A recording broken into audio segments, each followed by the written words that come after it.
What's up guys? Welcome back to my channel. It has been a long time since I have said that. For today's video, I am showing you how I do my everyday makeup. This routine takes me like 10 minutes. It is a thoughtless, like no nonsense makeup routine. I have it down to a T. Most of these are products that I've been using for years and years and years and I absolutely love and I've repurchased and will continue to repurchase. I've done a lot of get ready with me videos recently, but I haven't actually told you what products I'm using, why I'm using them, or how I'm using them. I will obviously have all of the products that I'm using listed below. If you want to see how I achieve my everyday makeup routine, just keep on watching. Before I get started, I'm actually just gonna clip my hair back. Having my hair in my face, it drives me nuts, especially while I'm doing my makeup. I don't want to get any products in my hair. And then I'm starting on a clean face. I've just done all of my skincare. I don't have any primer on or anything, and I'm going straight in with my tinted moisturizer. This is the Nars Pure Radiant Tinted Moisturizer. I think I've been using this literally for like 10 years now, and it is just my tried and true base product. There are a lot of things that I love about it. One, it has SPF in it, which is great for day to day. I'm also really bad at remembering to put sunscreen on, so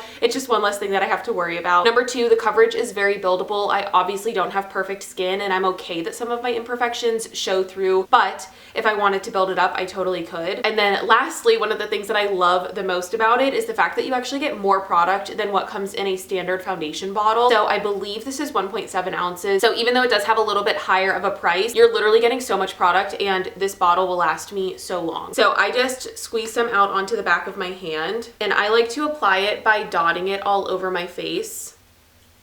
Another thing that I really like about Nars foundation products is their color range. I am very fair, but I tend to have more yellow undertones, and a lot of light foundation products tend to be very pink undertoned, so I have found that their colors match me very well. That's another thing that I do really like about this.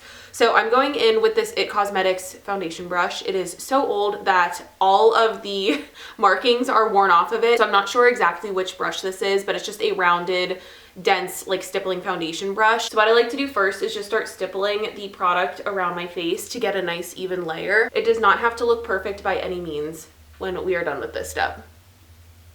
The next product that I go in with is my e.l.f. This is the Hydrating Camo Concealer. So I will obviously be putting this under my eyes. I am a sleep-deprived new mom. And then I also like to bring it up into this area on the side of my nose, close to my tear duct, because I find that I get a lot of shadow and darkness in there. So adding just a little bit can help make me look a little bit more awake. And then I also like to use this for a spot concealer. So anywhere that I have breakout, and I do have a lot of scarring on my cheek here that shows through the foundation. I really don't care to cover that with concealer on a daily basis. I'm not trying to go for anything full coverage. And then I go in with the tried and true beauty blender. This is my favorite way to blend out under eye concealer. So I'm just going to go in with this and start doing a stippling motion to blend out my under eye concealer.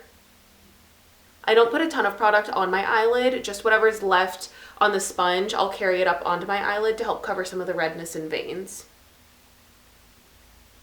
And I'm going to use the Beauty Blender again on my blemishes, but I'm really going to try not to move the product around too much like I did under my eyes because I want to get as much coverage on the actual pimple as I can. And then at this point, I will go all over my face and just pat out any of the tinted moisturizer that might be streaky or I didn't blend out super well. Doing this is really what gives it that your skin but better look. It gets rid of any streaks and it also picks up any excess product so that it's not like visibly sitting on your skin. Now to set my under eyes, I love using a translucent powder with one of these like sponge puff things. So this is the Pound Cake Huda Beauty powder. I only use loose powder under my eyes, so I find that just buying the travel size makes the most sense for me. So I put the powder onto the puff, but before I set my under eyes, I'm just gonna pat underneath really quick just to make sure that there is no product already settling into my lines, because otherwise we would just be setting that creasing and we don't want that. I also find that it helps a lot if you stay looking upward as much as possible during this step. And then I'll just take whatever's left over and set my eyelids really quick. Now to set the rest of my face, I'm gonna go in with the Maybelline Fit Me Pressed Powder. This is probably my favorite drugstore powder ever. I've gone through more of them than I could even count. I just use a big fluffy brush. This is the Real Techniques 201, and I like to press this into the product just because I don't wanna be moving anything around. And then under my eyes, I'll just kind of sweep back and forth to make sure that there's no excess loose powder. I don't really like the feeling of cream or liquid products, so I make sure to be very thorough when I am setting everything. All right, next up, we have this very ugly and very dirty palette. I put this palette together a few years ago with some of the products that I use on a regular basis because I was going to Europe and I was trying to pack as lightly as possible, and I didn't want a bunch of products to fill a makeup bag, and I was trying to keep things as compact as possible. What I'm going in with is this product here, which is the Benefit Hoola bronzer. It's just obviously not in its original packaging. So I'm using another Real Techniques brush for this. It's the 400 brush, and it's kind of like a dome shape brush. I actually think this is their blush brush. I'm also not light-handed with bronzer. I do kind of like a C shape on each side of my face. I'm just trying to like give my face a little bit of definition and warm things up. The one thing that I just try to do when I apply it is keep it above like the natural hollow of my cheek. You don't want to be applying it below this point. So typically kind of like the top of your ear down towards your mouth is that area that you want to keep the product above.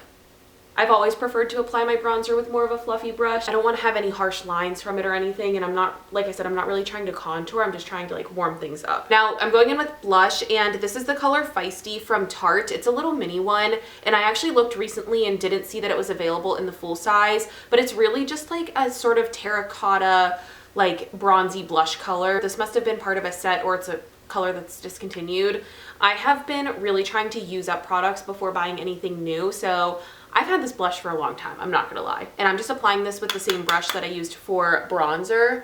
And I'm just applying this like right on top of where the bronzer went. For brows, I don't fill them in on a daily basis. I just go in with a clear brow gel. This is the L'Oreal Brow Lamination. I know that this is a very popular product right now. It is so good. It holds my eyebrows in place really, really well. And it has a really good applicator. It has like a slight bend to it, which allows you to apply the product really easily. I think this is the third time I have purchased this brow gel. I feel like brow gel is one of those products that really like changes the shape of your face and can make you look so much more put together. I know that other people probably could not tell a difference if I had it on or not, but even if I'm not wearing any makeup, I typically go in with this just to kind of help shape my face a little bit. Now for mascara, this is like the star of the show. This is what makes everything come together. I have loved and used Maybelline Lash Sensational for years, and that is like the mascara that I always go back to. I did, however, recently pick up this L'Oreal Paradise Big Deal Mascara. I was buying another one of my brow gel. You'll see the lip gloss that I'm using is L'Oreal, and it was buy two, get one free, so I just wanted to try something different. The main thing that I look for with mascara is that it has one of those like spiky brushes. So even though I love my Maybelline Lash Sensational, I have really, really liked this one so far. So when I'm putting on my mascara, I find that it's easiest to kind of look down while I'm doing it, and I kind of blink onto the applicator. I find that it helps to push the product in between my lashes. And if I was manually like pulling the wand across my lashes and lifting up, I'm way more likely to get it on my eyelid and on my brow bone. And you always want to make sure that you put mascara on the back of your eyelashes as well. That is what is going to give you a way more length and make sure that the tips of your eyelashes are coated as well. And then for my lower lashes, with whatever product is left on the brush, I just kind of wiggle it across them. I don't want it to be too heavy. I just want to define them a little bit. I always see people pumping the wand in and out of their mascara tube. You don't want to do that because all you're doing is putting air into the product and it's going to dry out way faster. So you want to swirl the brush around on the inside. And then lastly, I'm just going in with this L'Oreal lip gloss in the shade Worth It. I've really, really been liking this so far. I have a hard time with lip products. I find that the nude colors can sometimes be really peachy on me, or like a bright pink, and I find that this is a really good neutral. And then the very last step is the Urban Decay All Nighter setting spray, or just any setting spray. I want my makeup to last as long as possible, but also because I use all powder products on my face, it helps to get rid of any like cakey powdery look, and it gives it more of that satin skin-like finish. So there you have it. That is my entire makeup routine. Even though I'm at a point in my life where I'm not really trying new looks or new products all the time, this was so fun to just like sit down. It was like muscle memory for me to film a makeup video. So I hope that you guys enjoyed it. If you have any questions about the products that I used or just makeup in general, I would be happy to answer them in the comment section. If there are any other videos that you guys want to see, as always, let me know. But thank you for watching, and I will talk to you soon.